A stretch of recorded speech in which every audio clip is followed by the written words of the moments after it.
आजच्या संदेशाकडे, आजच्या वचनाकडे वळू. आणि आजचा जो संदेश आहे तो म्हणजे याचं शीर्षक जे आहे, मला तुझे वैभव दाखव.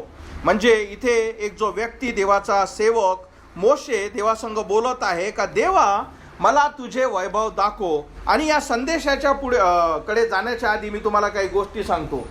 या जगातली तुमच्या आणि माझ्या जीवनात जे सगळ्यात मोठी आणि जे सगळ्यात महत्वाची गोष्ट जी असली पाहिजे तो म्हणजे असला पाहिजे की देव. म्हणजे तुमच्या आणि माझ्या जीवनात आणि या जगातल्या प्रत्येक व्यक्तीच्या जीवनात जे सगळ्यात महत्वाची गोष्ट असली पाहिजे तो म्हणजे देव. याचं कारण काय? कारण त्याने तुम्हाला निर्माण केलं, त्याने तुम्हाला जीव दिला, आज जिवंत तुम्ही त्याच्यामुळेच आहात. आणि तुमच्यापाशी ज्या सगळ्या गोष्टी ज्या आहेत त्या देवाने तुम्हाला देऊ केल्या, त्याचे आशीर्वाद आहे म्हणून तुम्हाला दिला आहे. म्हणजे सगळं देवापासून आहे, तुमच्यापासून असं काहीच नाही. पण तरीही देव आपल्या प्रत्येकाच्या किंवा अनेकांच्या जीवनात त्याचा नंबर काय लागतो? सगळ्यात शेवटी. बरोबर, शेवटून दुसरा. कारण आपल्यापाशी बाकीचे सगळे महत्वाच्या गोष्टी आहेत. काय बोलत आहे मी? का सगळ्यात महत्वाचं काय असला पाहिजे? देव असला पाहिजे. पण आणि त्याचे कारण आपण बोललो, पण देव नाही. देव आपल्या जीवनात सगळ्यात महत्वाचं नाही.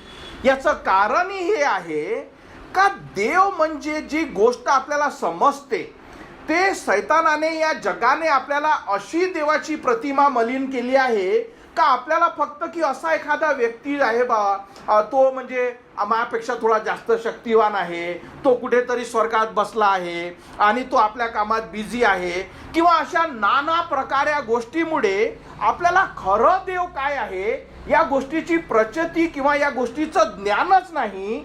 आणि त्याच्यामुळे काय असतं, आपल्या विचारांचा आपण देव केल्यामुळे आपल्याला त्याचं सत्य, त्याचं वैभव, त्याचं गौरव, त्याचं पवित्रता, त्याचा न्याय, या सगळ्या गोष्टी बिलकुल समजत नाही देव काय आहे.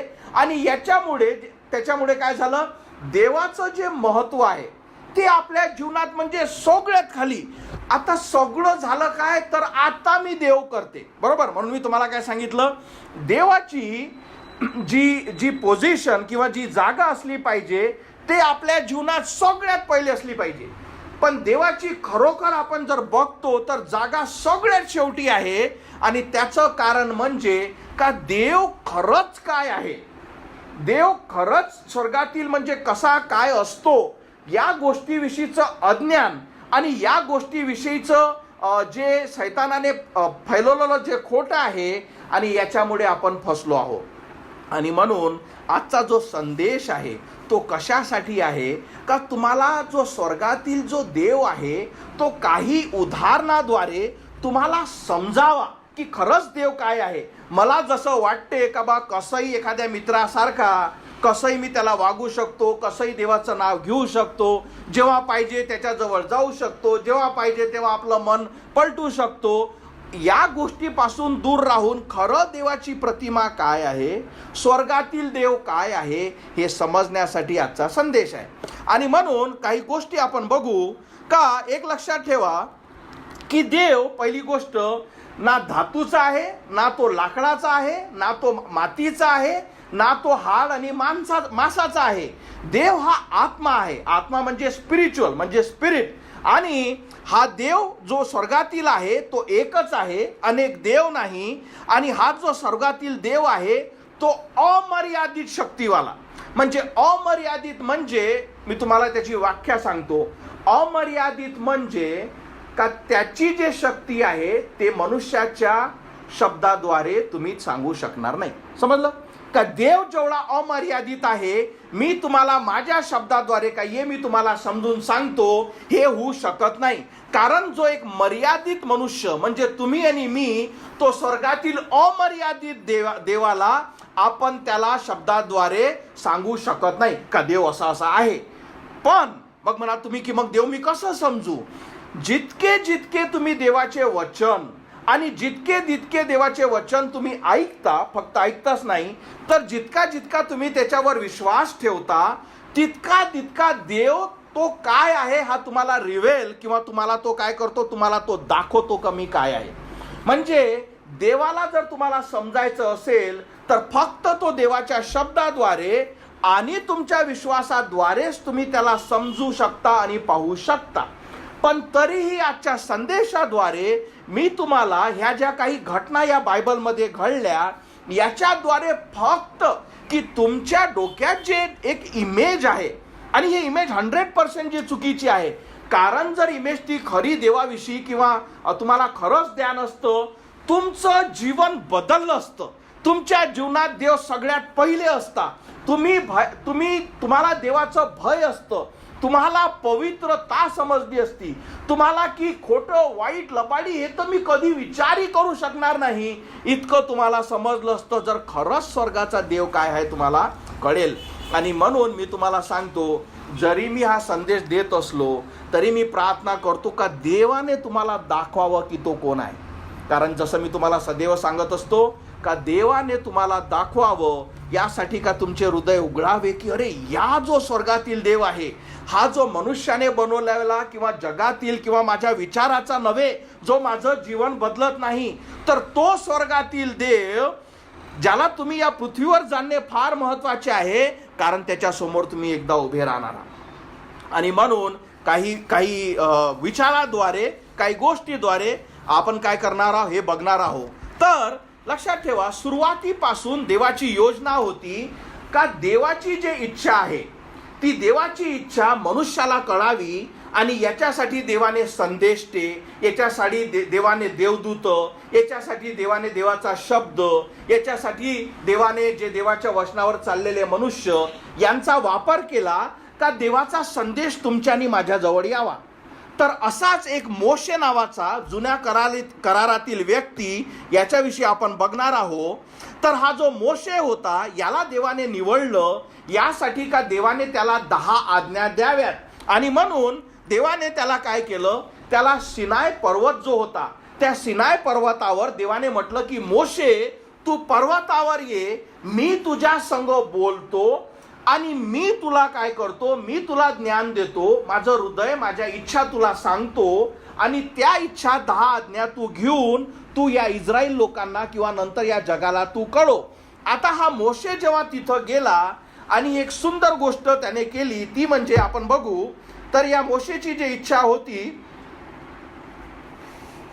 तर नंतर मोशे म्हणाला, म्हणजे जेव्हा मोशे देवासंग बोलत होता तर नंतर मोशे म्हणाला, आता कृपा करून मला तुझे तेज दाखव. याचा अर्थ ही खूप सुंदर गोष्ट आहे. कमीत कमी त्याची इच्छा तर झाली का देवा मला तुला बघायचं आहे, देवा मी तुझ्यापासून ऐकत आहे पण तू कोण आहे, तू कसा आहे हे मला दाखवतसही माझी इच्छा आहे. खूप सुंदर गोष्ट आहे. आणि म्हणून मी जे तुम्हाला सांगत असतो की तुमच्या इच्छा असली पाहिजे की मला देव समजायचा आहे, मला देव बघायचा आहे, मला त्याच्याविषयी समजायचं आहे. आणि म्हणून जेव्हा मोशेने म्हटलं की आता कृपा करून मला तुझे तेज दाखव, मग परमेश्वराने मोशेला उत्तर दिले, मी माझे चांगुलपण तुझ्या पुढे चालवीन, मी परमेश्वर आहे आणि हे माझे नाव मी जाहीर करीन. ज्याच्यावर कृपा करावी वाटेल त्याच्यावर मी कृपा करीन आणि ज्याच्यावर दया करावी वाटते त्याच्यावर मी दया करेल. आणि सगळ्यात मोठं म्हणजे देवाने हा जो शब्द म्हटला याच्याकडे लक्ष द्या. देव म्हणतो, परंतु तू माझा चेहरा पाहू शकणार नाहीस, कारण माझा चेहरा पाहिलेला कोणताही मनुष्य जिवंत राहणार नाही. इथे पहिली गोष्ट देव सांगत आहे का कुठलाच व्यक्ती देवाला बघू शकत नाही. त्याचं कारण म्हणजे काय की आपले पाप. आणि देव जो आहे तो पवित्र आहे आणि म्हणून देव म्हणतो की तू मला बघू शकणार नाही. तुझी इच्छा चांगली आहे का मला तुला बघायचं आहे, पण तो म्हणतो की तू मला बघू शकणार नाही.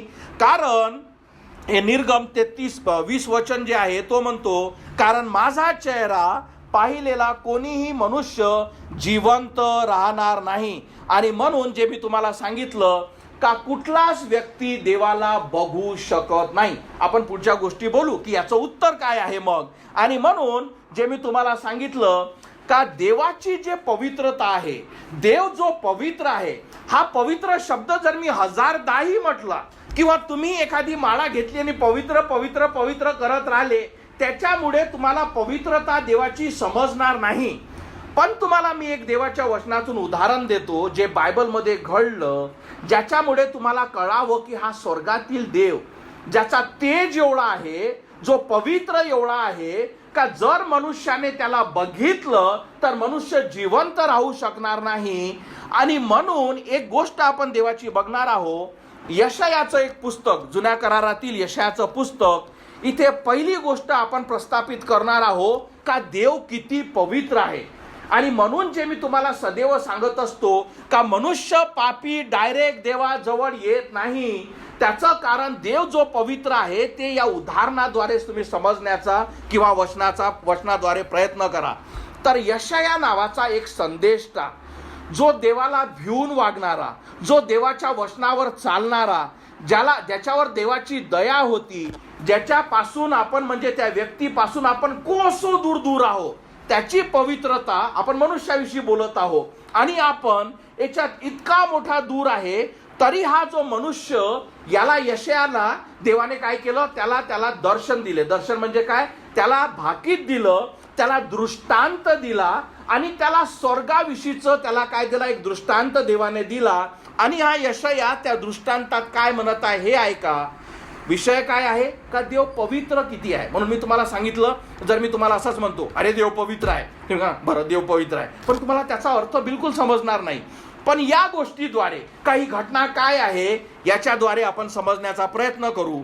तर हा म्हणतो यशाया 6:1 मध्ये, उज्जिया राजा मरण पावला, त्या वर्षी मी प्रभूला सिंहासनावर बसलेले पाहिले. म्हणजे याला काय झाला, दृष्टांत झाला, देवाने त्याला दाखवलं स्वर्गाविषयी. मी प्रभूला सिंहासनावर बसलेले पाहिले, तो उंच आणि उंच चढविलेला होता आणि त्याच्या झग्याच्या सोगण्याने मंदिर भरून गेले होते. दुसरं वचन, त्याच्या आजूबाजूला सराफीम, सराफीम म्हणजे काय असतात, देवदूत, प्रत्येकाला 6 पंख होते. दोहोंनी प्रत्येक जण आपला चेहरा झाकीत आणि दोहांनी आपले पाय झाकीत आणि दोहोंनी उडे, म्हणजे हे ते देवदूत होते. आणि प्रत्येक देवदूत दुसऱ्याला हाक मारित आणि म्हणत, पवित्र पवित्र पवित्र सेनाधीश परमेश्वर, त्याच्या गौरवाने सर्व पृथ्वी भरून गेली आहे. तर याने देवाने त्याला हा दृष्टांत दाखवला की कसे देवदूत त्याच्या अवतीभोवती देवाच्या असून त्याचा गौरव करण्यासाठी पवित्र पवित्र पवित्र म्हणजे हे दाखवत आहे तो किती पवित्र आहे. तर हा दृष्टांत देवाने त्याला घडविला. आता जसा यशाया संदेष्टाने हा दृष्टांत बघितला, 4थं वचन सांगतं यशाया 6:4, जो कोणी घोषणा करीत होते त्याच्या वाणीने दरवाजे व उंबरटे हादरले आणि मंदिर धुराने भरून गेले. आणि 5वं वचन, इथे तुम्हाला कळतो का जेव्हा देव आणि मनुष्य यांच्यामध्ये जेव्हा संबंध येतो, तो काय म्हणतो बघा, जेव्हा त्याने हा दृष्टांत बघितला तेव्हा मी म्हणालो, मला हाय हाय आहे, कारण मी आता मरणार आहे, कारण मी अशुद्ध ओठांचा मनुष्य आहे आणि मी अशुद्ध ओठांच्या लोकात राहतो, कारण माझ्या डोळ्यांनी राजाला, सेनाधीश परमेश्वराला पाहिले आहे. कारण त्याला आता भीती की अरे मी देवाला बघितलं, आता तर मी मरणार आहे. आणि त्याचं हे जे वचन आहे तो काय म्हणतो, तेव्हा मी म्हणालो मला हाय हाय आहे, कारण मी आता मरणार आहे, कारण मी अशुद्ध ओठांचा मनुष्य आहे आणि मी अशुद्ध ओठांच्या लोकात राहतो, कारण माझ्या डोळ्यांनी राजा सेनाधीश परमेश्वराला पाहिले आहे. विचार करा, त्याला फक्त दृष्टांतच दिसला देवाचा. त्याच्यात जसं त्याने देवाला बघितलं. आणि आपण कुठल्या व्यक्तीविषयी बोलत आहोत, जो आध्यात्मिकरित्या तुमच्या आणि माझ्या कोसो पलीकडे आहे, जो पवित्र योग्य जीवन जगण्यासाठी तो आतुर आहे, तहानलेला आहे. विचार करा तुमची आणि माझी परिस्थिती काय होईल. मी तुम्हाला काय सांगण्याचा प्रयत्न करत आहे, आपल्यापाशी जे देवाची प्रतिमा आहे, हा देव तो काही चालते त्याले, कसाही तो आहे, त्या सगळ्या खोट्या गोष्टी दूर करून खरा स्वर्गातील देव तुम्हाला दाखवण्याचा प्रयत्न करत आहे, ज्याद्वारे की देवाची भीती तुम्हाला असावी, त्याची पवित्रता तुम्हाला समजावी. पुढे माहित आहे का तो काय म्हणतो, हे वचन आहे का. मग काय झालं, जेव्हा त्याला वाटलं का माझ्या ओठ्यांनी मी मरेल, आणि त्यानंतर काय झालं, 6वं वचन, मग सराफाम मधील म्हणजे सराफिम म्हणजे देवदूत मधील एका माझ्याकडे उडत आला. हे जे चित्र त्याच्यासारखं तुम्हाला जे घडलं असेल ते दिसत, त्याच्या हातात एक दगदगीत इंगळ दगडी कोळसा होता. तो त्याने एका चिमट्याने वेदीवरून म्हणजे देवाच्या वेदीवरून उचलला होता. त्याने तो माझ्या तोंडाला स्पर्श केले आणि म्हटले, बघ, याने तुझ्या ओठांना स्पर्श केला आहे. तुझा दोष काढून टाकण्यात आला आहे आणि तुझ्या पापाची भरपाई झाली आहे. म्हणजे जेव्हा हा भेला की अरे मी देवाला बघितलं, अरे मी आता मरणार, अरे आता माझं काय होणार, तर त्याच्या देवाच्या वेदीतून एका देवदूताने चिमट्याद्वारे तो जळजळता कोळसा घेतला आणि हा जो व्यक्ती जो देवाचा सेवक होता यशया, याच्या जिभेवर ठेवून त्याला म्हटलं की याच्याद्वारे आता तुझ्या पापाची क्षमा झाली आहे. विचार करा, आपण कुठे आहोत? हा असा आहे का? नाही, हा दुसरा देव आहे. एकमेव स्वर्गातील देव जो आहे ज्याच्या समोर तुम्ही उभे राहणारा.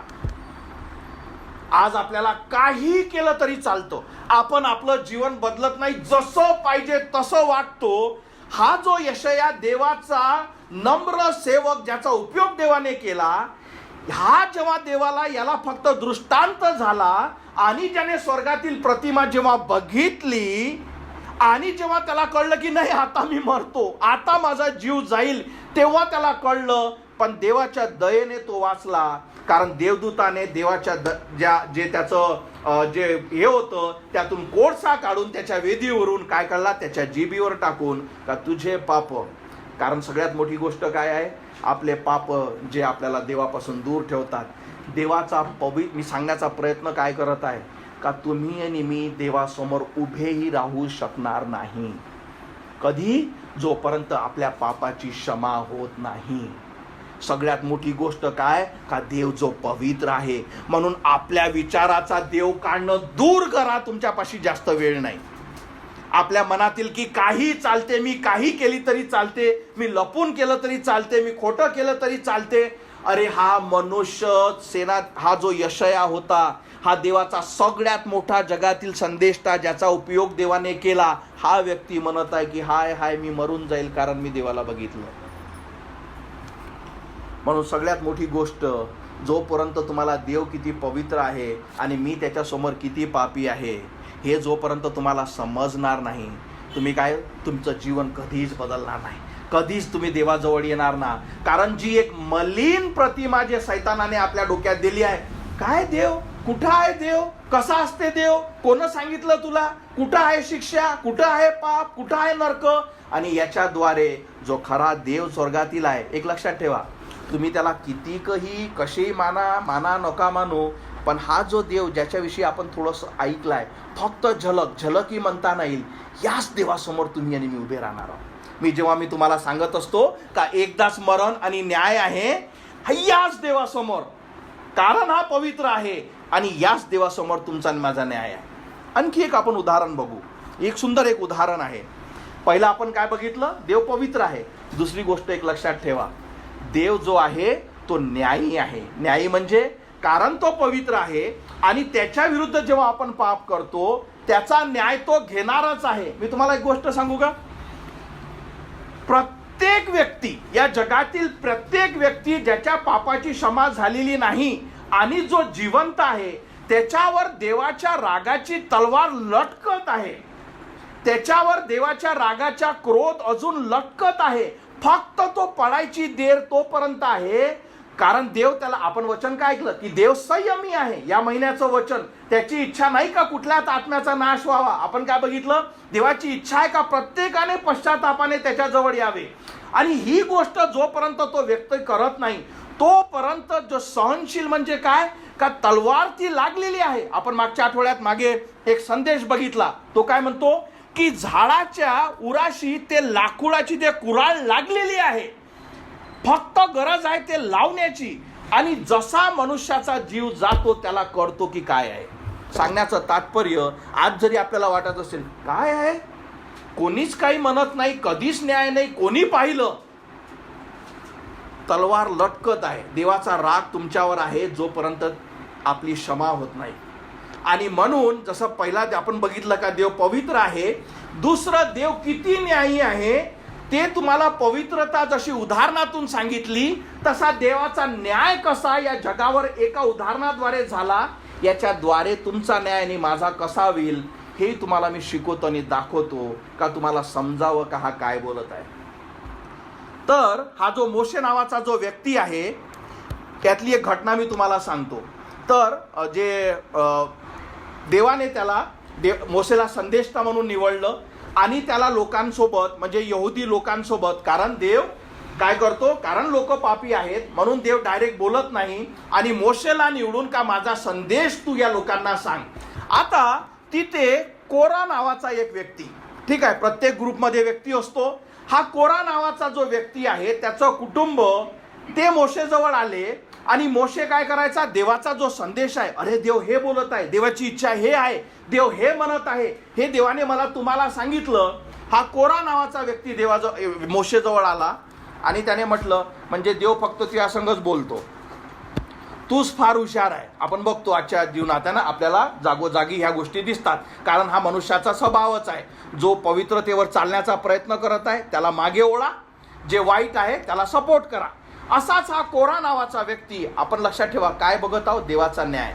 पहिला तुम्हाला देवाचा पवित्रता दाखवला, आता देवाचा न्याय बघा, कारण एकदाच मरण आहे नंतर न्याय आहे. तर हा न्याय देवाने कसा केला या व्यक्तीसोबत, तुमच्या आत्मा हादरून जाईल. तर जेव्हा या कोराने काय केलं, मोशेजवळ आला आणि देवाविषयी जेव्हा देवाविरुद्ध आणि मोशेविरुद्ध त्यानं बगावत केली का तू म्हणतं का तूच मोठा आहे, तू म्हणतं हे देवाचे वचन आहे, तू म्हणतं की देव तुझ्या संगच बोलत आहे, हे सगळं जेव्हा मोशे विरुद्ध त्याने बोललं, कारण देवाने हा नेमणूक दिला होता आणि म्हणून तेव्हा तुम्ही देवाचा शब्द किंवा देवाचा मनुष्य याच्या विरोधात तुम्ही जाता. तुम्ही त्या मनुष्याविरोधात नाही, तुम्ही देवाविरुद्ध जाता, कारण हा मेसेज देवाचा आहे, हे सत्य देवाचं आहे. हे बायबल काय मी स्वतः लिहिलेलं नाही, तर हा देवाचा शब्द आहे. म्हणून मी तुम्हाला सांगत असतो की अरे जेव्हा तुम्ही शब्द नाकारता, तुम्ही मला नाकारत नाही, तुम्ही स्वर्गातील देवाला नाकारता, त्याचा हा शब्द आहे. तर हा कोरा जो मनुष्य आहे, कोरा नावाची जे फॅमिली होती, त्याने त्याच्यासोबत 250 लोकही जमा केले. आपण सदैव बघतो की एकदा झालं का लोक अरे अरे हो बरोबर आहे याचं, का हा स्वतःलाच हुशार समजतो काय आहे, आणि त्याने 250 लोक काय केले, त्याने आपल्या जवळ गेले. तर अनुवाद यातला 16:29. तर हे ते मोशेजवळ कुरकुर करायला आले का हे लोक असे का करत आहे, आणि याने देवाविरुद्ध बंड केला. आता मोशे तिथे रडला. त्याने म्हटलं की अरे देव तुमच्यावर एवढी दया दाखवत आहे आणि तुम्ही असे करत आहात. आणि म्हणून इथे एक सुंदर वचन आहे, मी तुमच्यासाठी वाचतो. तुम्हाला घटना कळली बरोबर. कोरा, त्याचे कुटुंब, त्याचे भाऊ आणि 250 लोक हे मोशे विरुद्ध गेले, म्हणजेच देवाविरुद्ध केले. तर मोशे 16:29 मध्ये म्हणतो हे इथले लोक मरतील. तो काय म्हणतो, कारण तुम्ही आता देवाविरुद्ध केला आहे, तुम्ही मराल. पण ही गोष्ट बघा काय आहे, तो म्हणतो तुम्ही असे मरणार नाही का जसं अरे याला अटॅक आला किंवा याला साप डसला, असा नाही. तुमचा मृत्यू असा होईल का तुम्हाला कळेल का हा देवाचा न्याय तुमच्यावर आहे. मृत्यू येईल पण सहज मृत्यू नाही, कारण तुम्ही देवाच्या विरोधात आहे. आणि तुमचा मृत्यू तुम्ही कसा येईल हे बघा. आणि तो काय म्हणतो, पण ते जर सामान्य रीतीने मरण पावले जशी माणसे नेहमी मरतात, तर त्यावरून असे दिसेल की परमेश्वराने मला खरंच पाठवले नाही. म्हणजे कारण लोक खूप हुशार आहे. अच्छा, जर तो व्यक्ती मेला असता कोरा, कारण त्याला मरण आवश्यक आहे, कारण काय म्हणतो तो मरेल. पण जर तो नॉर्मल डेथनं मेला तर लोक काय म्हणतील, नाही कदाचित त्याला मरणच होतं, तुम्ही स्वतःच क्रेडिट घेता. म्हणून मोशे म्हणतो तो सहज मरणार नाही. तर तो कसा मरणार, तो पुढे आपण बघू. 16:30 अनुवाद 16:30. पण जर परमेश्वराने या लोकास वेगळ्या नव्या रीतीने मारले तर तुम्हास कळेल का त्यांनी परमेश्वराविरुद्ध पाप केले होते, हा पुरावा आहे. आणि मरण बघा, धरती दुभागेल आणि त्या लोकास आपल्या पोटात घेईल, ते जिवंतपणीच आपल्या कबरेत जातील आणि त्यांची सर्व चीज वस्तू त्यांच्या बरोबर जाईल. म्हणजे आता तुम्ही कसे म्हणाल, काही नॅचरल डेथ आहे. तो म्हणतो अशा रीतीने तुम्ही मराल का तुम्हाला कळेल. विचार करा, हा देवाचा न्याय. म्हणजे आपण असे उभे आहो, तुमच्या पायाखाली जमीन हे काय होऊन जाईल, दुभागेल, तुम्ही सरळ जिवंत पृथ्वीत घेतल्या जाल आणि ते पृथ्वी बंद होईल. तुमच्यासमोर मी हे चित्र देतो.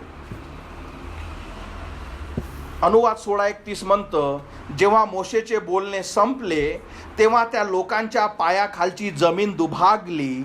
धरणीने जणू आपले तोंड उघडून त्याला गिळून टाकले. कोराची सगळे माणसे, त्याचे संपूर्ण घराणे आणि त्याची सर्व चीज वस्तू त्याच्याबरोबर जमिनीत गेली. ते लोक जिवंतपणी कबरेत गेले. त्यांची सगळी चीज वस्तू त्याच्याबरोबर गेली.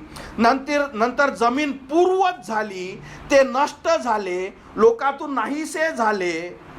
34वं वचन, इस्रायल लोकांचा नाश होत असलेल्या लोकांचे आक्रोश ऐकले, म्हणून ते सर्व सैरावैरा धावू लागले आणि म्हणाले, पृथ्वी आपल्याला सुद्धा गिळून टाकेल. 35वं वचन, नंतर परमेश्वराकडून अग्नी आला, त्याने धूप जाळणाऱ्या 250 लोकांना नाश केला. हा देवाचा न्याय आहे. हे फक्त ट्रेलर आहे जे देवा विरुद्ध आहे. तुम्ही म्हणाल की मग पण आमच्यावर काही होत नाही. तेच या महिन्याचं वचन आहे का तो सहनशील आहे. कारण आपल्याला अशी एक प्रतिमा मी तुम्हाला सुरुवातीला सांगितली. आता संदेश काय आहे, तुम्हाला कळावं की तुम्ही कोणा विरुद्ध बंड करत आहात. तुम्हाला कळावं की तुम्ही कोणा विरुद्ध जात आहात. तुम्हाला कळावं की कुणा संग आपण शत्रुत्व घेत आहोत. तुम्हाला कळावं की देव काय आहे. तुम्हाला कळावं की तो किती पवित्र आहे. तुम्हाला कळावं की नरक काय आहे. म्हणून मी तुम्हाला सांगितलं, सैतानाने आत्मा, पाप, नरक, देव याच्या ज्या प्रतिमा किंवा जे सत्य आहे ते एवढं ढासून किंवा मलिन केलं आहे का त्याच्याविषयी काहीच वाटत नाही. कारण त्याच्याविषयी वाटलं असतं तर तुम्ही पवित्र जीवन जगले असते. तुम्ही देवाजवळ आले असते. देवाची भीती तुम्हाला असती आणि तुम्हाला कळलं असतं की हे किती भयानक आहे. हे फक्त ट्रेलर आहे. का माहित आहे? कारण हे जर एवढं भयानक, मी तुम्हाला एक गोष्ट सांगतो, माझ्याविषयी तुम्हाला 2 मिनिटं सांगतो. या चर्चची जराही सुरुवात झाली नसती जर हे सत्यापासून किंवा या सत्याने मला वाचवलं नसतं. कारण सॅल्वेशन किंवा तारण काय असतं का, जेव्हा तुला कळतं का तू मरत आहे, अनंताच्या नरकात जात आहे, आणि जेव्हा तू ख्रिस्ताला हाक मारतो, तुला समजतं तुझ्या पापाची क्षमा झाली, तुला समजतं तू नरकापासून वाचला. आणि जेव्हा एखादा व्यक्ती स्वतः नरकापासून वाचतो, साहजिकच रित्या त्याची इच्छा असते का आता मला जाऊन सांगू दे. मला माहित नाही ऐकतील का नाही, पण मी सांगावं तर सही का कमीत कमी एखादा ऐकेल. हे का? कारण हे जे आहे जे प्रत्येक व्यक्तीसमोर आहे. कारण एकदाच मरण आहे आणि नंतर न्याय आहे. हे जर सत्य नसतं माझ्या कुटुंबियांनो तर मी अमेरिकेत पैसे कमावत बसला असतो. हे आहेच या गोष्टीसाठी.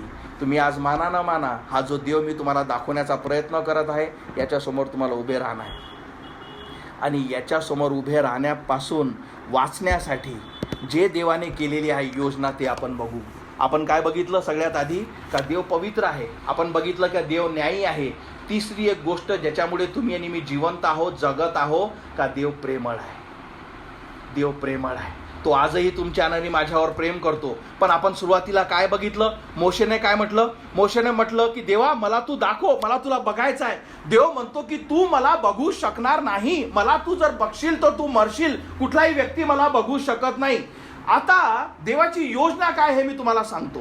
तर जेव्हा हे ऐका, हे तुम्हाला समजण्यात मदत करेल. कारण हे सगळं सत्य इथे आहे. कारण तुम्ही बघितलं का देव पवित्र आहे, आपण त्याच्यासमोर उभं राहू शकत नाही. तुम्ही बघितलं का देव न्यायी आहे, तो न्याय करेल. आपण बघितला की किती भयानक न्याय झालेला आहे. आता आपल्याला बघणं आहे का मी याच्यापासून वाचावं कसं, देवाची प्रीती काय आहे. तर एका उदाहरणाद्वारे तुम्ही ऐका. तर जेव्हा मोशे देवासंग बोलत होता, तर देवासंग बोलून जेव्हा हा परत आला, फक्त हा देवासोबत होता, याच्यामुळे याचा चेहरा जो आहे, जे पुढचे जे चित्र आपण जे आहे तो काय होता, तो इतका उजळत होता. हा जो जे बघत होतो, हा याचा चेहरा चमकत यासाठी आहे कारण हा देवाला भेटून आला, कारण हा देवासंग बोलून आला. आणि जेव्हा हा 10 आज्ञा घेऊन जेव्हा लोकांजवळ आला, आता लोक मोशेला बघून सुद्धा त्याला बघू शकले नाही. कारण मोशेचा स्वतःचा चेहरा चमकत होता, कारण तो देवाला भेटून आला. बरोबर. मग आता लोकांसंग कसं बोलावं? तर मोशेने काय केला? आपल्या तोंडावर त्याने काय घेतला? एखादा टावेल किंवा एखादा कपडा म्हणा, त्याने झाकला आपला चेहरा, कारण लोक बघू शकत नव्हते. कोणा व्यक्तीला? जो देवाजवळ नाही, तो देवापासून भेटून आला, त्याला सुद्धा तो भेटू शकत नव्हते. म्हणून याने काय केली, आपल्या तोंडावर एखादी चादर घेतली. आता याचा अर्थ समजून घ्या. हे जर तुम्हाला समजलं असेल, आपण काय सुरुवात केली, का देवाला तुम्ही बघू शकत नाही. देव पवित्र आहे, देव न्यायी आहे, देवाचा क्रोध प्रत्येक पापावर असतो, पण देव प्रेमळ आहे आणि देवाजवळ तुम्ही आणि मी जाऊ शकत नाही. म्हणून जसं मोशेने काय केलं, आपल्या तोंडावर चादर घेतली, तशी देवाने आपला पुत्र, ज्याने कशाची चादर घेतली, शरीर आणि रक्त, जो मासा हाडाचा झाला आणि तो देवाचा पुत्र तुमच्यामध्ये आला. समजले तुम्ही? मध्यस्थी समजले? येशू ख्रिस्ताशिवाय तुम्ही जाऊ शकत नाही. जसा मोशेने आपल्या तोंडावर काय घेतला, तो कपडा घेतला, यासाठी का लोक त्याच्या संग बोलता यावे, तसा जोपर्यंत प्रभू येशू ख्रिस्ताजवळ तुम्ही जात ना. म्हणून प्रभू येशू ख्रिस्त म्हणतो, मार्ग सत्य आणि जीवन मीच आहे, मी मध्यस्थी आहे. जसा मोशे यहुदी लोकांमध्ये आणि देवामध्ये मध्यस्थी होता, तसा प्रभू येशू ख्रिस्त स्वर्गातील देव आणि मनुष्यामध्ये कायमचा मध्यस्थी आहे. आणि म्हणून देवाचा पुत्र आला. आता तुम्ही देवाच्या न्यायाविषयी ऐकलं, बरोबर? आणि म्हणून हा देवाचा पुत्र, ज्याने जी चादर आहे, म्हणजे एक उदाहरणार्थ कशाची घेतली, मनुष्याची, का ज्याच्याद्वारे आता तुम्ही देवासंग बोलू शकता, ज्याच्याद्वारे तुम्ही देवाला समजू शकता, ज्याच्याद्वारे आता देव तुम्हाला कळू शकते, कारण तुम्ही डायरेक्टली देवाजवळ येऊ शकत ना. आणि जे तुम्ही बघितलं की मग माझे पाप काय झाले, बरोबर? आणि कारण देव तो पवित्र आहे, मी आताच बघितला न्याय आहे. आणि म्हणूनच हे जे सगळे पाप तुमचे आणि माझे, याची जे शिक्षा कुठंच गेली नाही, ते त्याने आपल्या पुत्रावर प्रभू येशू ख्रिस्ताला दिली. तुमचे आणि माझे जेही पाप आहे, तुम्ही जन्मापासून तर मरेपर्यंत जेही करता, ते कुठलेच पाप बिना शिक्षेचे राहणार नाही. तर ते सगळे पाप देवाने काय केले, आपला पुत्र प्रभू येशू ख्रिस्तावर घेतले.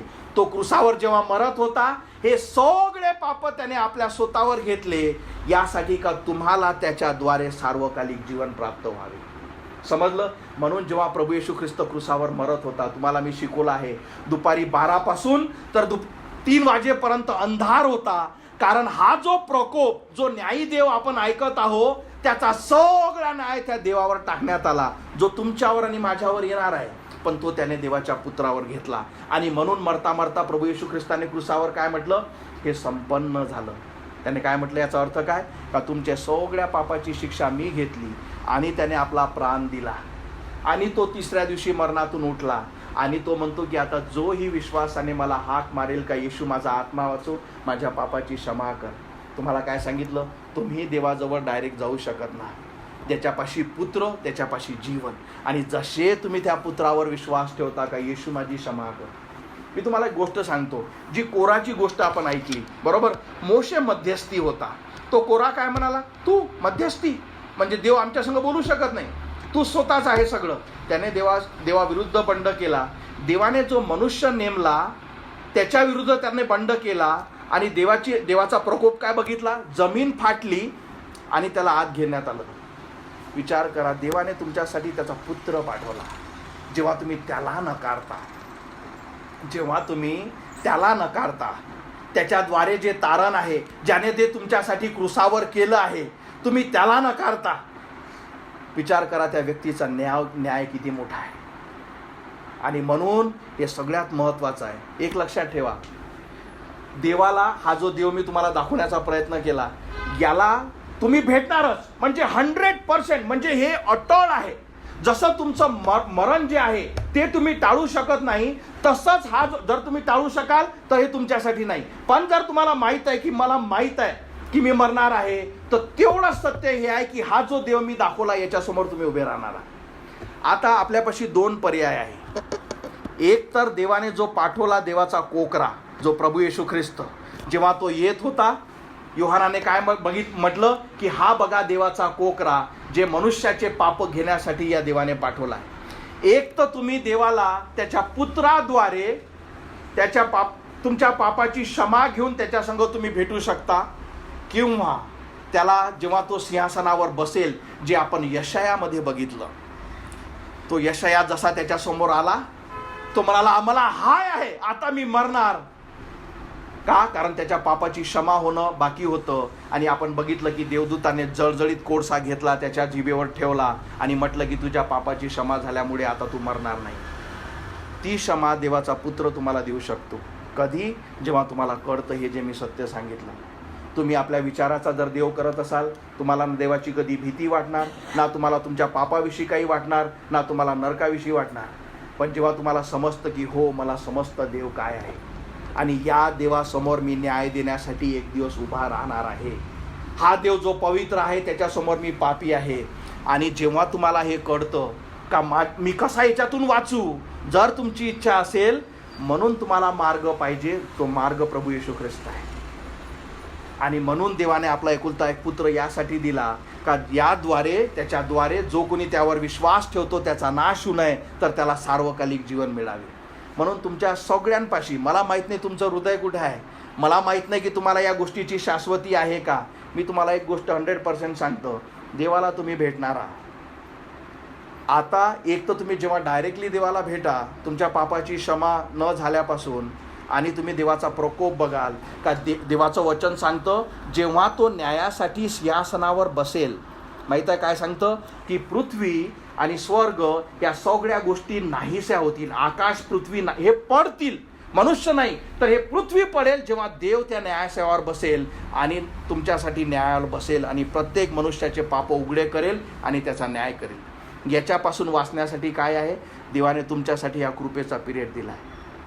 जसे तुम्ही पुत्राजवळ येता, म्हणता येशू माझी क्षमा कर, मी विश्वास ठेवतो का तू देवाचा पुत्र आहे, मी विश्वास ठेवतो का माझ्या पापासाठी तू क्रुसावर मारण्यात आला, मी विश्वास ठेवतो येशू का तुझं पवित्र रक्त तू माझ्या पापाची क्षमा होण्यासाठी सांडवलं.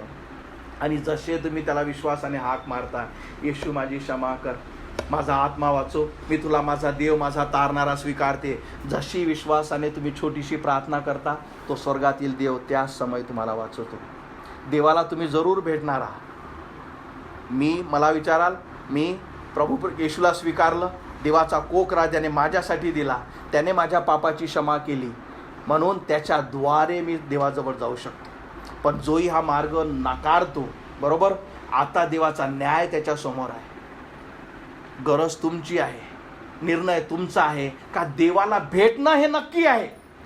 तुम्ही किती काही दूर राहा, किती काही हे सत्य नकारा, किती काही आपलं मन कठोर करा, काही करून घ्या, हा जो देव मी तुम्हाला दाखवण्याचा प्रयत्न केला आणि जो तुम्हाला दिसला आहे, मी तुम्हाला सांगतो दिसला आहे, कारण याचा प्रचारक मला माहित आहे की देव तुमच्या संग बोललाय. फक्त गरज हे आहे, आता निर्णय हा नाही का मी देवाला भेटू का नाही भेटू, निर्णय हा आहे मी देवाला कशी भेटू. मी एक तर माझ्या पापाची क्षमा होऊन त्याचे मूल होऊन देवाला भेटू, का जो देवाचा क्रोध माझ्यावर आहे, माझ्या शिक्षेसाठी मी त्याच्यासमोर भेटू. मी तुम्हाला सांगतो, तुम्ही उभे राहू शकणार नाही, त्याचा प्रकोप इतका भयानक राहील. हे कशाहून तुम्हाला कळतं माहीत आहे, कारण त्याने आपला पुत्र दिला, कारण त्याची इच्छा आहे का तो प्रकोप तुमच्यावर यावा नाही. पण तुमच्या इच्छेविरुद्ध देव तुम्हाला वाचू शकणार नाही.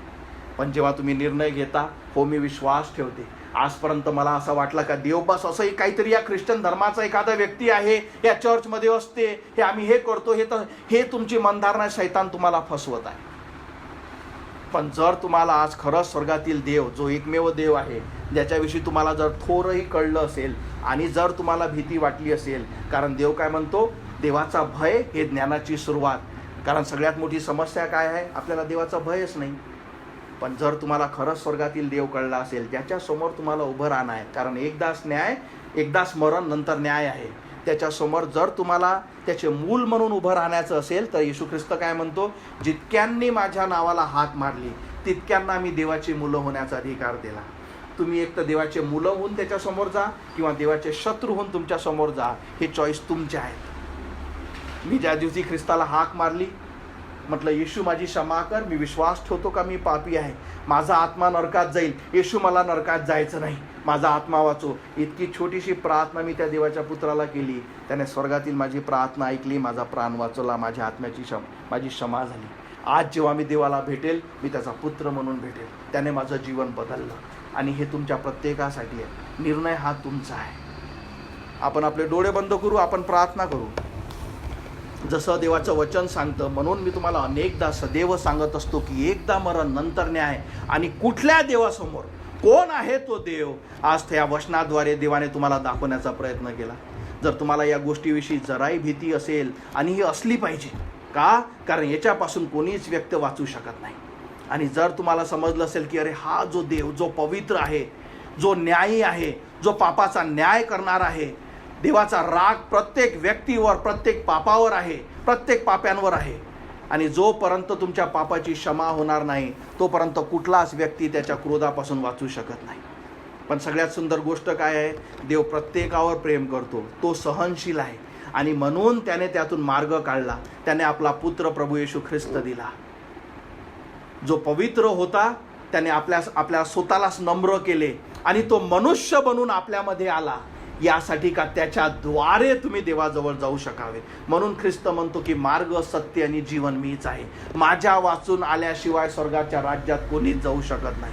आणि तो देवाचा पुत्र क्रूसावर तुमच्या आणि माझ्या पापासाठी मारण्यात आला. तुमच्या पापाची शिक्षा जे आपण बिनधास रोज सकाळ संध्याकाळ रोज करतो, त्या सगळ्या पापाची शिक्षा आहे. फरक फक्त एवढा आहे का तुमची इच्छा आहे का ते स्वतःवर घेणे, किंवा जे प्रभू येशू ख्रिस्ताने जे तुमचे पाप त्याच्यावर घेतले, तुमच्या पापाची सगळी शिक्षा त्याने क्रूसावर घेतली. त्याने आपला प्राण तुमच्यासाठी गेला. देवाने आपला सगळा क्रोध जो तुमच्यावर आहे तो आपल्या पुत्रावर टाकला. जो पवित्र होता तो तुमच्या आणि माझ्यासाठी मारण्यात आला, त्याला गाळण्यात आलं, पण तो तिसऱ्या दिवशी मरणातून उठला. त्याने म्हटलं इट इज फिनिश, म्हणजे सगळं झालेलं आहे. आणि आता जो कोणी प्रभूच्या नावाने हाक मारेल तो वाचला जाईल.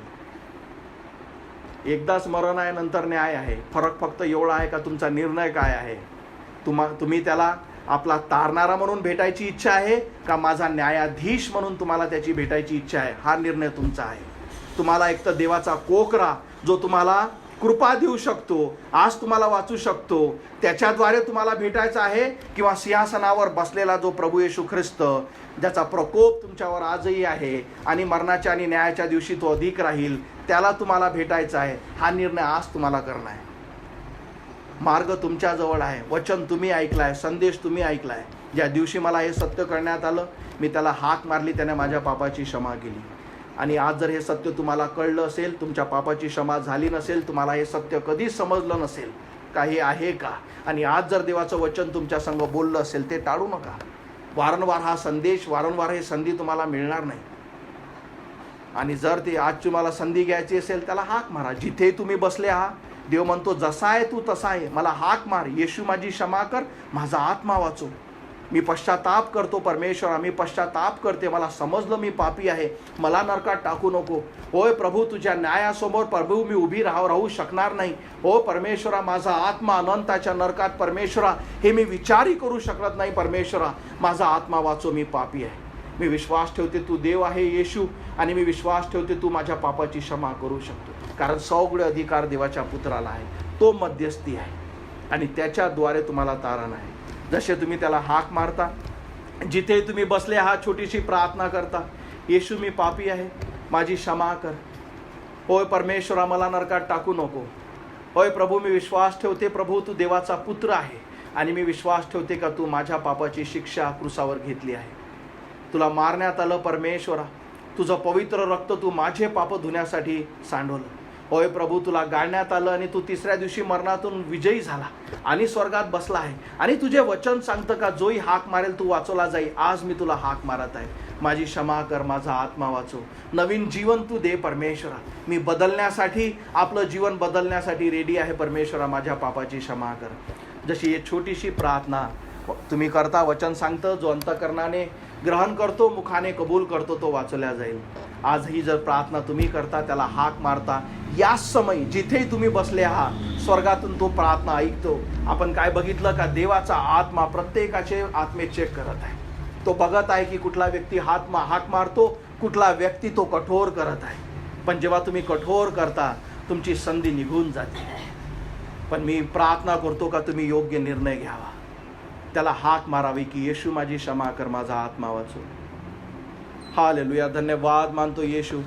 होय प्रभू, प्रार्थना करतो परमेश्वरा, खरंच परमेश्वरा जे तू आहेस प्रभू, आणि प्रभू जे तू पवित्र, जे तू न्यायी, जो तू खरा परमेश्वर आहे, होय प्रभू या प्रत्येकाला तू कळू दे, त्यांना समजू दे. होय परमेश्वरा, जे देवाचा संदेश तू आम्हाला दिला आहे, तुझं वचन, त्याद्वारे प्रभू अनेकांसंग बोल. तुझी इच्छा आहे कुठल्याच आत्म्याचा नाश होऊ नये. तुझी इच्छा आहे की प्रत्येकाने पलटून तुझ्याजवळ यावे, पश्चाताप करावे. होय प्रभू, तुझे वचन सांगतं, मी खऱ्यांसाठी नव्हे तर जे पापी आहेत त्यांना तारावयास आलो आहो. होय प्रभू, हे वचन ऐकणाऱ्या प्रत्येकाला कळू दे की तो पापी मी आहे, की त्याने प्रभू तुझ्याजवळ यावं, तुला हाक मारावी परमेश्वर. होय प्रभू, तुझ्या दयेसाठी प्रार्थना करतो इथे जुळलेल्या प्रत्येकाला तो निर्णय घेण्यासाठी सहाय्य कर. धन्यवाद मानतो आजच्या संदेशासाठी, आजच्या वचनासाठी. आणि होय परमेश्वरा, धन्यवाद मानतो जे बलिदान तू आमच्यासाठी केलं. होय परमेश्वरा, धन्यवाद मानतो जे तू आमच्यासाठी क्रूसावर केलं. गौरवितो, धन्यवाद देतो इथे जुळलेल्या प्रत्येकाला, जे ऑनलाईन आहे प्रत्येकाला तुझ्या हाती सोपवितो. प्रार्थना करतो परमेश्वरा तुझ्या कृपेसाठी, दयेसाठी. ही प्रार्थना प्रभू येशू माझा तारणारा याच्या जिवंत नावात मागतो म्हणून तो ऐक. आमेन.